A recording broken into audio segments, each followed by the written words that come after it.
So the next option is, this is the row navigation. With the row navigation, every part of your website has a row navigation. And what that means is this: you have the admin label. I can call this section the hero. Now, this is only visible to the admins. This is not visible to the general public. So whatever name that you give here, no one else can see that. I use this as a naming convention because as you get to design more complex sites, this is just something that you can be able to use and you can have that way. And as you use and you have that way, you can always move things around. And you scroll down from the name, you have the fill columns here. You can fill a particular column. So if you wanted to change the background of an entire column, you can change that background by fill right here. So it's going to fill the entire background. And then you have here, so every section here, right, has a row, and all the rows have the same layout. So the first section is the basic. The second has to deal with the background. This section has to deal with the spacing. This has to do with the alignment, the fluid. So as you scroll through here, it's showing you all the different things that you can style on just this section alone. This doesn't apply to the entire page. That's one of the good things about it, is it does not apply. Whatever change that you make on here, it doesn't apply to the entire website. So if I change the background here, if I change the color, it's not going to affect anywhere else on this site except just for this. Okay, so the background color right now, you see it's gradient. So if I were to come in and I click that, now the background color is just white. So if I click the background color again and I want it to be something else, just like that, I can change the background color, right? And then I can put that. Now this is one color. If I wanted to have the background color a gradient, I can do a gradient. Just by switching over to a gradient, I can put whatever color. So for the first color, let me just go with something like this.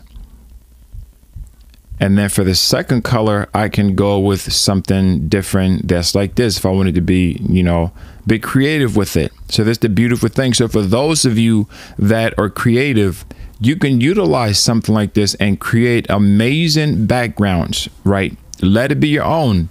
You know, there's really no limits with it. It's how you want it to be. It's how you want it to look. Now, if you want to include a video, you have several options here. You can do a OGV. You can choose the file. You can let it loop. You can choose to upload like an MP4. Or you can click here to activate a YouTube or a Vimeo.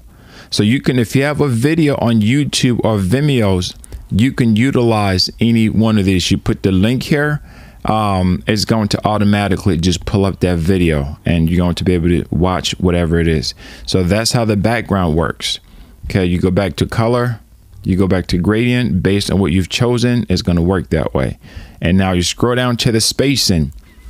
The spacing allows you to space the top. So there's 90, 0, 25, and 0. There's the top, there's the top, there's the bottom, I mean the top, there's the left, there's the right, the bottom, and there's the left.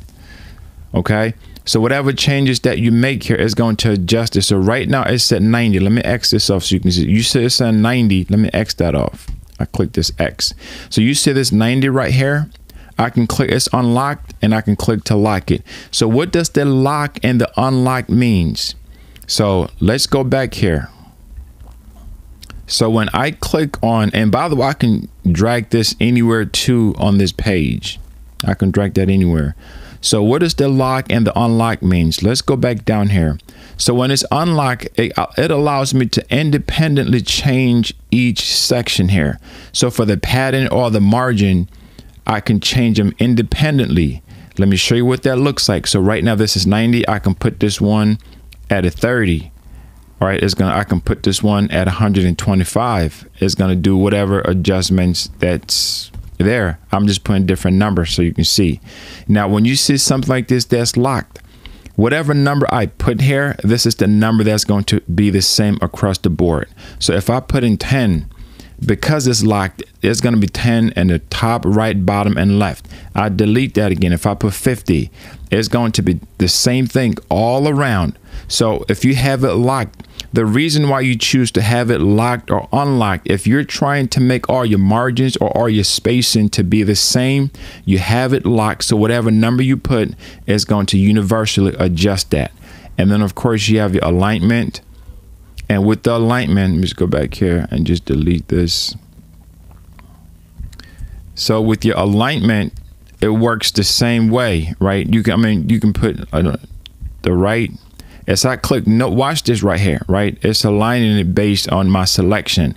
So if there's a specific part of the page that you want to move a content to the bottom, to the top, or to the right, you can do that. And you have another option to make the row fluid. So when you make it fluid, it stretches it out all the way to the end. That's what fluidity means. There's no stoppage. It expands it all the way out. Now this works for certain images, but it doesn't always work for everything. So you have to know when to use this when you're designing. So if you click that there, then it gives you a little bit more parameters. You have the gaps.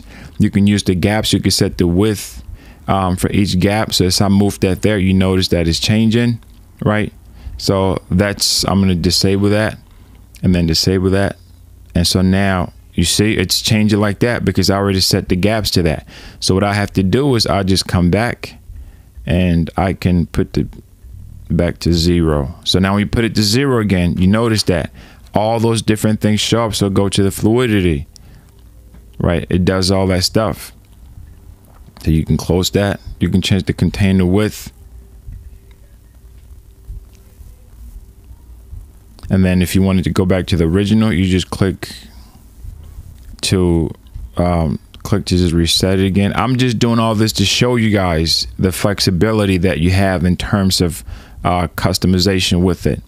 So let's go back here and I'm just going to drag this over and scroll down. And then with the heading, when you click on the heading, you can choose the heading height and the heading weight. So each item has a certain amount of weight that comes with it. Right, you put that, it's going to be thicker, it's going to be heavier, the minimum weight, all this stuff is going to show you what that weight looks like. And then of course you have the border, and then you have the top shape. So let me reset this. Now with the top shape, this allows you to build something unique. I like the top shape and the bottom shape. So let me move this over again. So if I'm going to do the top shape, let me scroll down. Okay, so there's the shapes. So if I put that cloud, when you choose the top shape, it enables that cloud. Now it gives me flexibility. I could change the color of that cloud. I can have it to be any color that I want it to be, right? And then I'm going to go right here. I can move the color. I can change the opacity.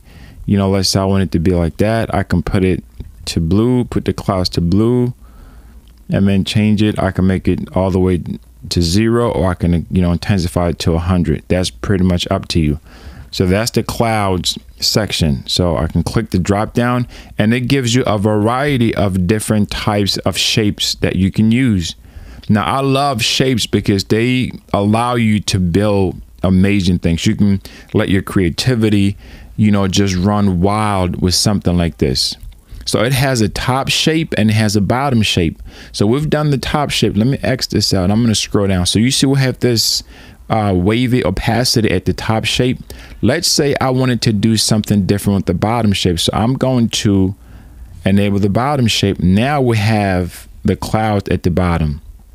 So I'm going to click the drop down again. I can do this for the bottom. I can scroll down. I can do Rocky Mountain. So now I've designed that, and just like that I have a bottom shape, and I'm going to choose a different color, right? I can choose this, and I'm going to intensify the opacity. I'm going to just lighten it up in opacity right there. So now we have the bottom top shape and the bottom shape, and we can see that it gives us, if I X this off right now, you notice that it's giving us a different look, right? It's giving it a completely different look, which is okay. Again, it's about your creativity. So let's scroll down. And if I wanted to, if I didn't like it, I can just simply just disable it, and just like that is gone. And then of course I can do the overflow, the hidden, the initial, And then you have the miscellaneous with the radius to make things a little bit thicker when you're designing. And then you have the box. So those are the core things you have to work. I don't want to get too deep into these, this section and then the idea with the class. If you do some CSS, you can give it even more custom look where you add CSS class that applies to just a specific section. Now, when you go over here to the title, this is where the title comes in and the subtitles. You can add different things here. When you add a title, I can drag this over and then I'm gonna put the color so I can make that color. So now there's the title you can see right there. So as I'm adding, you see the title keeps going right there. So I can make that H4, I can make that H1, and the bigger it gets, I can choose the title font weight. So if I want it to be, let's say 500, right, it's gonna be stronger. 500 is a strong font weight. If I can do like a 900, I don't know what number this lets you go past, but I know 900 is very thick and very strong. So that shows right there. So I'm going to keep it back to the normal. And then I'm going to go to the margin. I can change the top margin, the bottom margin. So this allows me just to manipulate the title. I can put it in the left, I can put it in the center, I can have it wherever I want it to go. So I'm clicking on there, it's going in different sections and different directions here. So that allows you to do that. So now let's go over to the responsive. Now, there are times when you're designing and you want to hide a specific item on a specific device. So maybe you don't want certain things to show on a laptop or a tablet for whatever reason. You can decide what shows and what doesn't show. So I'm going to hide this on the laptop. When I do that, that entire section is no longer viewable on the laptop. But if I were to go on the mobile view, I am going to see that. Okay, so let me show you. So now I've hidden this whole section on the laptop. It's not visible. But if I were to switch on to the mobile view, you're going to notice that it's right there again, right? So if I were to disable that on the mobile view, now it's no longer showing in the mobile view. So I can do that and I'm going to enable it. This is good sometimes when you want to show certain content for whatever reason to show on certain parts of the website and you want to hide it on another part of the website. That's great as well. And then you have the animation. The animation just allows for different movement, like the flip, the rotate. So when someone comes on the page, right, this is what they're going to show. And you have the duration, how many milliseconds, you know, that takes. You can adjust this. You can play with these for the delay, however you want it to be. That's something you can mess with.